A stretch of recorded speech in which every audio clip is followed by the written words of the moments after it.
बनासकांठा से एक चौंकाने वाला मामला सामने आया है। थारा के उन गांव में हुई एक युवक की हत्या का राज अब खुल गया है। पुलिस जांच में सामने आया है कि दोस्तों ने ही अपने दोस्त की हत्या की थी।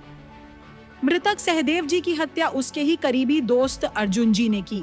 कारण एक महिला के साथ सहदेव जी के निजी संबंधों को लेकर आपसी तनाव।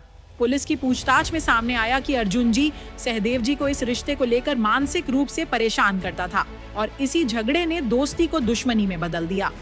हत्या के दिन अर्जुन जी ने सहदेव जी को गांव की झील के किनारे बुलाया। वहां झगड़ा हुआ और उसी झील किनारे सहदेव जी की हत्या कर दी गई। एलसीबी, एसओजी और स्थानीय पुलिस टीम ने संदेह के आधार पर तफ्तीश शुरू की और आखिरकार हत्या का राज बेनकाब कर आरोपी को पकड़ लिया।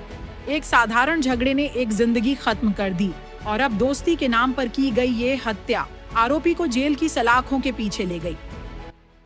તારીખ 26/10/2025 રોજ થરા પોલીસ સ્ટેશનના ઊણ ગામે એક ખૂનનો બનાવ બનેલ હતો, જેમાં સહદેવજી નામના ઈસમનું મૃત્યુ થયેલું હતું, ખૂન થયેલું હતું, જેની જાણ થતાં તાત્કાલિક પોલીસની ટીમો ઘટના સ્થળે પહોંચી ગયેલ અને આ બાબતનો પેગરો મેળવવા માટે અલગ અલગ સ્થાનિક પોલીસ, એલસીબી વગેરેની ટીમો બનાવવામાં આવી અને એ તપાસ દરમિયાન ગણતરીના કલાકોમાં અર્જુનસિંહ નામનો ઊણ ગામનો અને આ મરણ જનારનો જ મિત્ર શકદાર તરીકે ખ્યાલ આવેલો, જેને લાવી અને પૂછપરછ કરતા આ ગુનાનો ભેદ ઉકેલવામાં આવેલો હતો અને ગુનાનું મુખ્ય કારણ એની પૂછપરછમાં જાણવા મળ્યું કે મરણ જનાર અને આરોપી બંને મિત્રો હતા અને મરણ જનાર એને અવારનવાર ગામમાં એક સ્ત્રી સાથે એનો સંબંધ છે એ બાબતોની વાતો કરતો હતો, માનસિક રીતે હેરાન પરેશાન કરતો હતો અને આખા ગામમાં આ વિશે બધાને કહેતો ફરતો હતો, જે વાતથી કંટાળી આરોપીએ ગામના તળાવના કિનારે એકલતાનો લાભ લઈ